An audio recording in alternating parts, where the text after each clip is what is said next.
Hello friends, welcome back. How are you all friends? Hope सभी जन ठीक होंगे। जो लोग चैनल पे नए हैं उनका स्वागत है, और जिन्होंने अब तक सब्सक्राइब नहीं किया है प्लीज़ सब्सक्राइब द चैनल और नोटिफिकेशन बेल को क्लिक कीजिए ताकि आपको नोटिफिकेशन मिले जब भी वीडियो अपलोड हो। फ्रेंड्स, आज मैं रीडिंग कर रही हूँ आपके पार्टनर के पेरेंट्स क्या सोच रहे हैं आपके बारे में। अगर वो ही आपके लिए थर्ड पार्टी है या वो आपके लिए रिश्ते के लिए हाँ नहीं बोल रहे तो क्या सोच रहे हैं वो बेसिकली। फ्रेंड्स, आज मैं कुछ क्लैरिफिकेशन करना चाहती हूँ। बहुत लोग ना बहुत सारे क्वेश्चंस पूछते हैं, जैसे मेरे पार्टनर ने मुझसे भी ब्रेकअप कर लिया, वो आ नहीं रहे हैं, ऐसे बहुत लोग ऐसे दिखते हैं। तो मैं आपको बता दूँ आपके ये जो आपका जो सपोज ट्रू ट्विन फ्लेम और सोलमेट कनेक्शन है, उसमें क्या होता है, ट्रिगर्स मिलने के लिए ही आपस में सामने लाया जाता है, ब्रेकअप हो जाता है ताकि ट्रिगर मिले, वो इशू आपको दिखाया जाए कि आपके पर्सन आपको क्या मिरर दिखा रहे हैं, उनको भी मिरर दिखाया जाता है कि उनको क्या चीज़ पे वर्क करना है बेसिकली। तो ये चीज़ आप लोगों के बीच में ऐसे हो रही होगी, तो फिर वो उसमें इतना घबराने वाली बात नहीं है। वो कैसे आएंगे, कब आएंगे, एनर्जी अभी की नहीं हो सकती है, फ्यूचर की हो सकती है। लेकिन अगर आपको ट्रस्ट एक फैक्टर खुद के अंदर नहीं है, जब तक वो ट्रस्ट और फेथ कितनी भी 3D रियलिटी में कुछ भी चलता रहो, 3D मैट्रिक्स में, अर्थ में, एक्सटर्नल फैक्टर्स कुछ भी, अंदर से आपका फेथ स्ट्रांग होता है ना, वो यूनिवर्स टेस्ट करता है कि आपका फेथ कितना स्ट्रांग है। तो वो फेथ पे आपको टिके रहना है, तभी आपके पर्सन आपके पास वापस आएंगे, ये याद रखिएगा। और आप लोग दोनों का अगर सपोज ट्रू लव है तो कोई कितना भी कुछ एक दूसरे को बोले या कितना भी एक दूसरे को ख़राब बोले, मतलब वो इंसान एक दूसरे के लिए वापस आएंगे। लेकिन क्यों वो एक दूसरे को ख़राब बोलते हैं, आपको अच्छा नहीं लग रहा, तो वो सामने वालों को समझाने के लिए होता है यूनिवर्स को कि आप अपने ईगो से ऑपरेट मत कीजिए, आप अपने रिस्पेक्टफुली बात कीजिए, लव से बात कीजिए। ये चीज़ आपके पर्सन को समझाना चाहते हैं, शायद आपको समझाना चाहते हैं, कहीं ना कहीं आप किसी के साथ में ऐसे डील कर रहे हो। तो ये सब फैक्टर्स हमको वर्क करने होते हैं बेसिकली, ये याद रखिएगा, आपको और आपके पर्सन दोनों को। इसलिए ये तरह कार्मिक सिचुएशंस आती है, पेरेंट्स आ जाते हैं या कोई और से पार्टी आ जाती है, क्योंकि ये सब ट्रिगर्स लाइफ में दिए जाते हैं कार्मिक लेसन्स टीच करने के लिए, या उनके साथ में कुछ आपका अकाउंट रह गया हो उसके लिए। जो लोगों को पर्सनल रीडिंग या गाइडेंस चाहिए प्लीज़ कमेंट सेक्शन में दिए हुए नंबर पे व्हाट्सअप कर सकते हो, कॉल ले सकते हो। और कल पितृपक्ष का लास्ट डे है, मतलब वो बोलते हैं ना न्यू मून है, और उस दिन आपको बोलते हैं अमावस भी बोलते हैं, तो उसको उस दिन बहुत बड़ा दिन होता है पितरों के लिए। अगर सब कुछ किसी को मालूम नहीं है हमारा क्या एंसेस्टर कर्मा, कौन से एंसेस्टर हमसे बातचीत नहीं कर रहे हैं, हम कौन से एंसेस्टर हमारे पे खुश नहीं है, तो आप वो उस दिन किसी भी ब्राह्मण को या खाना बुला के खिला सकते हो, या किसी को अनाज दान दे सकते हो। गौ ग्लास तो देना ही है, गौ ग्लास मतलब गाय को 2 ताज़ी रोटी बना के उसके अंदर गुड़ या कुछ भी मीठा, मतलब गुड़ या घी बना के कुछ भी गाय को खिलाना है, क्रो को देना है। तो उससे आपके पितृपक्ष में आपको बहुत हेल्प करेगा। और अगर आप कल पितृपक्ष की पूजा कराते हो तो आपकी डेफिनेटली लगती है, ये याद रखिएगा। तो कल जिन्होंने पूजा नहीं की पितृपक्ष में, कल पूजा कर सकते हैं, खाली एक दिन की पूजा भी आपको बहुत मायने रखेगी। 2 ऑफ एरोज़ का कार्ड है। देखो ये पर्सन आपको और आपके ये जो भी है उनके फैमिली वाले आपको और किसी और को लेके बहुत कन्फ्यूजन में है, या आपके पर्सन की एनर्जी भी हो सकती है कि बहुत कन्फ्यूजन में वो किसको चूज़ करे। 2 ऑफ एरोज़ मतलब 2 वेज, इंसान को समझ में नहीं आता है, पेरेंट्स के सुने आपके सुने, या उनके पेरेंट्स को समझ में नहीं आता है, दिल के सुने दिमाग के सुने, बच्चे के सुने, मतलब बच्चे की तरफ उनके उसकी खुशी में हाँ बोले, या आपके या कहीं और जो ना समाज जैसे बोल रहा है, या जो कंडीशनिंग उनकी है वो सुने। ये सब चीज़ उनके और उनके पेरेंट्स के दोनों के दिमाग में बेसिकली चल रही है। मैजिक कार्ड आ रहा है, तो मुझे लग रहा है उनके पेरेंट्स दोनों जन ही बहुत ज़्यादा, मुझे लग रहा है थोड़े ओल्ड भी हो गए होंगे, तो मैं रूल आउट नहीं कर सकती हूँ, लेकिन दोनों पेरेंट्स ना थोड़े परेशान है बेसिकली, ऐसे बोलेंगे। बहुत ज़्यादा कोशिश कर चुके हैं मैनिफेस्टेशन करने की अपनी, लेकिन अभी वो बहुत परेशान हो गए हैं, अपने बच्चे को समझाने की कोशिश करते करते करते वो पर्सन सुन नहीं रहे, मतलब वो हमेशा जो भी बोल रहे उल्टे डायरेक्शन में जा रहे हैं आपके पर्सन, ज़रा भी उनकी बात को तवज्जो नहीं दे रहे। हो सकता है उनकी मम्मी या उनके कोई फैमिली मेम्बर बहुत ज़्यादा उनको समझाने की कोशिश करता होगा, लेकिन ये पर्सन अपने चीज़ पे बहुत अड़िग है। मतलब घर में जिस तरह से फैमिली चीज़ों में इन्वॉल्व होना चाहिए उस तरह से आपके पर्सन शायद मुझे लगता है इन्वॉल्व नहीं हो रहे, तो उसकी वजह से उनके पेरेंट्स बहुत परेशान लग रहे हैं मुझको। और ये ना 8 ऑफ वैंस है, तो बहुत फास्ट चीज़ें घर में मूव हो रही है, ऐसे नहीं कि मूवमेंट नहीं है। हो सकता है आपके पर्सन बार बार उनसे मुंह मोड़ के ट्रैवलिंग के लिए चले जाते होंगे, या अकेले में टाइम स्पेंड करना करते होंगे। ये चीज़ हो रही होगी, मुझे ऐसे लगता है उनके घर में बहुत फास्ट मूविंग एनर्जी, ऐसे नहीं कि डल एक दिन ऐसा है एक दिन ऐसा है, थोड़ा फास्ट मूविंग एनर्जी है बेसिकली उनके घर में। उनके पेरेंट्स लोगों को समझ में तो ये तो 100% आ रहा है कि ये ट्रू लव है और बहुत ज़्यादा ट्रू लव है आप दोनों के बीच में, बहुत ज़्यादा मतलब एक स्ट्रॉन्ग पूल है आपके पर्सन के और आपके बीच में। ये चीज़ उनको डेफिनेटली समझ में आ रही है।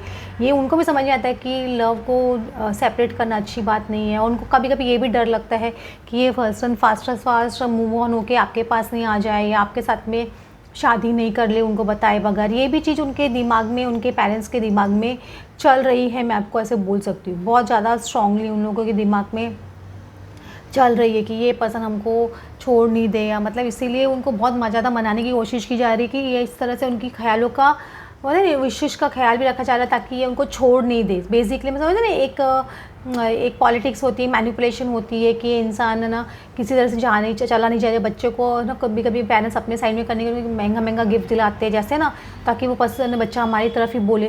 तो उसी तरह से आपके पर्सन के साथ में भी ऐसा हो रहा है। उनके पेरेंट्स हो सकते हैं कि काफ़ी विशेस फुलफ़िल कर रहे हैं ताकि वो उनके खिलाफ कोई एक्शन नहीं ले। 8 ऑफ कप्स का कार्ड है, लेकिन फिर भी ये 8 ऑफ कप्स का कार्ड है, तो ये आपके पर्सन मूव ऑन डेफिनेटली होंगे उनके तरफ से, मतलब वहाँ से वो उनके तरफ रहेंगे नहीं। 8 ऑफ कप्स कभी भी मूव ऑन होने का कार्ड होता है जहाँ लाइफ में जो चीज़ सर्व नहीं कर रही है, बेसिकली ऐसे बोल सकते हो। क्योंकि आपके पर्सन ना, ये देखो आप उनको बहुत ज़्यादा, मुझे लगता है ड्रीम्स में भी बहुत ज़्यादा आके उनको मैसेज दे रहे होंगे, या ड्रीम्स में मैसेज आपके ख्याल बहुत आ रहे होंगे उनको। तो वो चीज़ उनको क्या रात भर सोने भी नहीं देती है, ऐसे बोल सकते हो।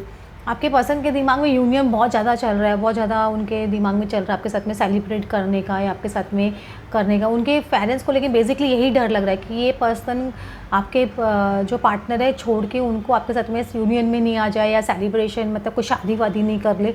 ये चीज़ मुझे लग रहा है उनके पेरेंट्स को बहुत ज़्यादा ही सता रहा है या डर लग रहा है, क्योंकि ये फियर उनकी एनर्जी बहुत ज़्यादा चल रही है। क्योंकि जिस तरह से मनाने की कोशिश की जा रही है, पर्सन मान नहीं रहा है। और है ना, ये इस तरह के आपके दोनों जन के कार्ड्स उनको फियर दे रहे हैं कि ये बहुत ट्रू लव है, ये बहुत ज़्यादा है ना, हो सकता है उनको आप लोगों के बीच में बहुत कुछ हुआ है वो भी पता है। तो ये चीज़ें उनको लग रहा है कि ये जब कनेक्शन, बच्चे लोग इस तरह के कनेक्शंस में आ जाते हैं तो बहुत मुश्किल हो जाता है उनको दूर करना या छुड़ाना। तो ये चीज़ आपके पेरेंट्स, मुझे लग रहा है उनके पेरेंट्स समझ रहे हैं। तो उनको इस चीज़ का फियर लग रहा है कि अगर सपोज़ नहीं मान रहे हैं तो उनका बच्चा या बच्ची उनके खिलाफ जाके ये एक्शन ना ले। ये चीज़ उनको डेफिनेटली समझ नहीं आ रहा है। ये तो कोई स्टॉर्म वार्मिंग का कार्ड भी आ रहा है, ये कंफर्म कर रहा है कि उनके पेरेंट्स को ये चीज़ का डेफिनेटली बहुत ज़्यादा डर लग रहा है कि ये ना कि उनकी बोट डूब नहीं जाए और उनको ऑल ऑफ अ सडन ये पर्सन आपके पार्टनर उन पर बॉम्ब ना फोड़ दे या कुछ ऐसी चीज़ ना कर दे जो उनको बहुत ज़्यादा है ना बाद में पछताना पड़े। ये चीज़ डेफिनेटली उन लोगों के दिमाग में चल रही है कि स्ट्रॉन्ग वार्मिंग आती है मतलब कुछ ना कुछ घर में वैसे सिचुएशन क्रिएट होना, भूचाल क्रिएट होना, या कुछ ना कुछ घर में ऐसी सिचुएशन होना। तो वो चीज़ का फियर भी बोल सकते हो, क्योंकि उनके पर्सन को पता है, आपके पार्टनर के पेरेंट्स को पता है कि उनको कितने दिन तक ना पहरे में रख सकते हैं, कितने दिन तक उनको ये दरवाज़ा बंद करके रख सकते हैं आपका, कितने दिन तक वो ये इनके पेरेंट्स सोच रहे हैं कि ये कितने दिन तक चलेगा इस तरह से, कितने दिन तक इस पर्सन को समझाते रहेंगे। क्योंकि यार सैक्रल चक्र का कार्ड भी आ रहा है, तो सैक्रल चक्र ये मतलब आपका लव, दोनों का लव लस्ट के ऊपर उठ गया। ये चीज़ उनको समझ में आ रहा है कि खाली ये एक फिजिकल अट्रैक्शन नहीं है उनका बेटे का या बेटी का, ये मोर देन फिजिकल अट्रैक्शन है, ये मोर देन मतलब उनको भी समझ में आ रहा है ये बहुत ज़्यादा प्योर लव है, ये दोनों एक दूसरे को बहुत ज़्यादा खींच रहे हैं। तो इस पर्सन को रोकना, ये यूनियन या यिंग एंड यांग यूनियन का कार्ड भी होता है। तो बार बार मैं बोल रही हूँ उनके पेरेंट्स को डर लग रहा है कि आप दोनों कहीं मिलके शादी नहीं कर लो या उनको बताए बगैर कुछ ऐसा एक्शन नहीं ले लो। ये चीज़ का फियर डेफिनेटली उनके पेरेंट्स को आ रहा है। सैक्रल चक्र मतलब उनका भी हो सकता है, बहुत सैक्रल चक्र में फियर बहुत होता है, तो उनके पेरेंट्स को ये चीज़ फियर उनके सैक्रल चक्र में बहुत ज़्यादा आ रहा होगा। तो इसकी वजह से मुझे लग रहा है कि उनको बहुत फियर आ रहा है, बार बार यही एनर्जी आ रही है कंटिन्यूस कि उनके पेरेंट्स को फियर लग रहा है कि कहीं आपके पर्सन छोड़ के आपके पास नहीं आ जाए, यूनियन नहीं कर ले या शादी नहीं ले या कर ले या कोई बड़ा स्टेप नहीं ले ले।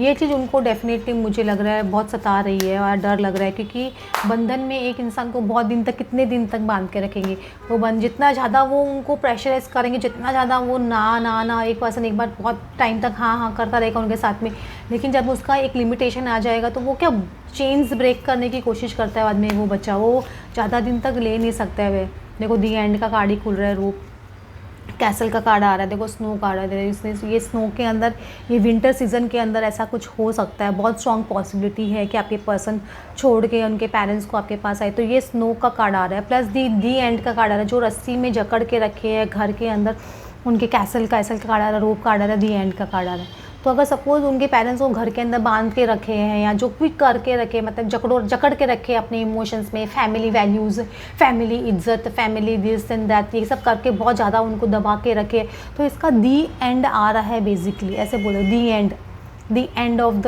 बोलते हैं ना pressure, the end of the उनका बोलना बवाल जो भी घर में हो रहा है, जो भी दी एंड ऑफ उनका emotional blackmail, the end of everything.